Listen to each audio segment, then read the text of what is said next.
Dans chaque île, dans le monde quotidien, des missions pour nous parler pour Jésus. En pile fois, en paradis, nous accepté pour nous faire ça. Et puis, mettez sous ça, même Jean et Jonas, c'est nous-mêmes qui choisissons côté nous voulons aller. L'histoire matin, voulait dire que c'est dans l'intérêt nous si nous quittons, c'est bon Dieu qui choisit pour nous. Et vous devez faire confiance dans nous aussi. On nous lit encore de Rois 5, verset 1. Naaman, chef de l'armée du roi de Syrie, jouissait de la faveur de son maître et de grande considération, car c'était par lui que l'Éternel avait délivré les Syriens. Mais cet homme fort et vaillant était lépreux. L'histoire se déroule entre la Syrie et Israël. À cette époque, les Syriens étaient les ennemis d'Israël. Durant le ministère des prophètes, Élie et Élisée au 9e siècle avant Jésus-Christ, l'indépendance même d'Israël était menacée. Mais l'histoire, en vérité, qui ressemble très à la nôtre, qui vivons les temps difficiles de la vie. Groupe de politique débouchant sur l'occupation d'Israël par les Syriens. Certains sont même emmenés captifs de la petite héroïne de l'histoire. Mais qui t'aime dis-nous, bon Dieu t'a mis en plan pour faire pour les Syriens. Et il t'a compté sous Perpignan. Israël doit accomplir mission si là. Moi, quand on dit au matin, que bon Dieu t'a mis en plan pour le pays, Haïti, et pour chaque grain haïtien. Eh bien, le moment difficile, ça n'a vu là, c'est capable nous-mêmes, bon Dieu, choisir pour nous porter message ça, dans la période critique de la Bible là. Moment ça, c'est pas un moment pour nous plaigner, pour nous quitter la terre envahie, même si on a l'ordre. Mais c'est le moment pour nous travailler, pour nous claironner le message de Jésus. Dieu nous demande de témoigner de son amour partout où nous sommes. Les circonstances affligeantes de sa vie déterminent le lieu de mission. Pour la petite héroïne de notre histoire, les circonstances affligeantes de sa vie, la captivité et son long cortège de souffrance ont déterminé le lieu de sa mission, la suite. Notre lieu de proclamation se trouve partout où il y a des âmes en peine et en difficulté. Si nous, jeunes, grands, c'est un rôle pour nous accomplir mission. Dans l'école, dans le travail, dans le caille, à des amis, tout le monde a des chances nouvelles. Comme cette petite fillette qui était en fait ambassadrice de son Dieu chez le général syrien. Nous aussi, si nous sommes là où nous sommes aujourd'hui, c'est sûr que Dieu veut nous utiliser là où nous trouvions et Jésus sera avec nous tous les jours jusqu'à la fin du monde. Deuxième question aussi, qui est qui braille? Les Rois 5, verset 1. Or, les Syriens étaient sortis partout. Ils avaient emmené captif une petite fille de la maison d'Israël qui était au service de la femme de Naaman.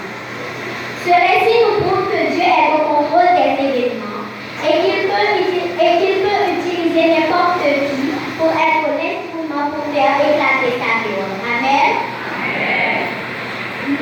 Mais nous ferions mieux si nous choisissons nous-mêmes de nous laisser utiliser par Dieu. En nous considérant Jean Dieu t'a utilisé Naaman. Naaman, c'est un grand général qui remportait un pile combat. Malheureusement, il s'est mis attrapé une maladie qui aurait été lèvres. Mais, qui serait un gros général s'est attrapé une maladie ça? Naaman n'est pas capable de la bataille encore. Parce qu'il n'est pas capable de mettre la bataille ici. Naaman n'est pas capable de servir le pays encore. Et il était risqué parce que le reste il fermé au côté pour eux. Ça t'a pris sans pile. Au général, la fini comme ça. Mais quand Dieu t'a changé de situation, ça. Naaman t'a pas dit un message pour Dieu, bon côté, voilà Sylvain, et pour tout le monde qui t'a vu dans le pays. Ça. De l'autre côté, la messagère principale du récit est contre toute la vie. La courageuse petite esclave, en dépit de la honte de la condition de défaite de son pays, la souffrance engendrée par la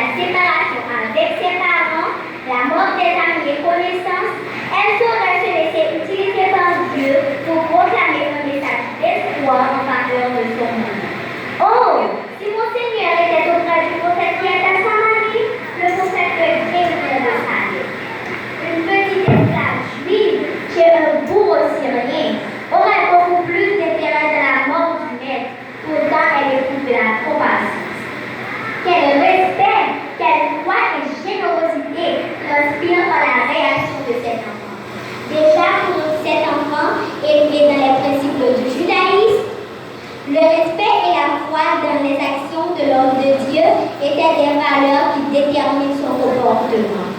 Un bon messager se constitue. Chers parents, chers dirigeants d'église, chers enseignants, moniteurs et monitrices du ministère auprès des enfants et adolescents, voici le modèle à suivre pour élever des messagers de lumière. Notre Dieu ne change pas, il est toujours le même. Dieu a besoin des enfants qui ont été préparés par des parents afin de faire d'eux des témoins pour lui, partout où ils auront se trouver, dans ce pays ou ailleurs. Et je cite, à l'école, sur Internet, dans les ports, en situation de captivité comme la petite servante, dans les rues barricadées, dans les quartiers de non-droit et j'en passe. Troisième question aussi.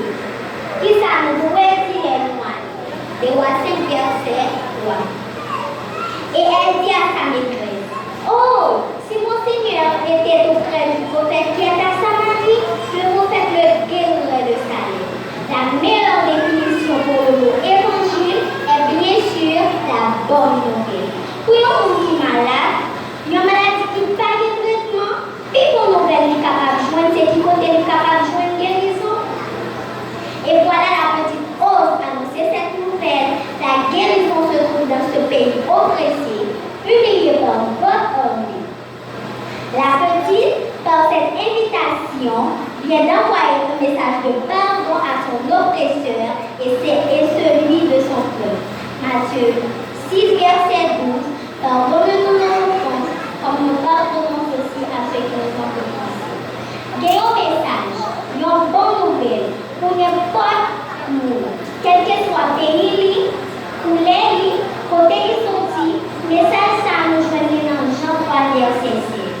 Car Dieu a tant aimé le monde qu'il a donné son Fils unique, afin que quiconque croit en lui ne périsse point mais qu'il ait éternel. C'est un message d'espérance, car la lèpre était une maladie incurable, représentant le péché. Personne sur terre ne pouvait la guérir, mais le Dieu d'Israël pouvait le faire. Ce même Dieu donne aujourd'hui encore l'espérance de la vie abondante et la garantie que la maladie et le péché ne seront plus.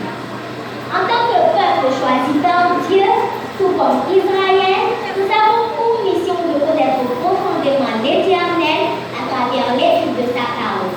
Connaître, mais surtout faire sa volonté.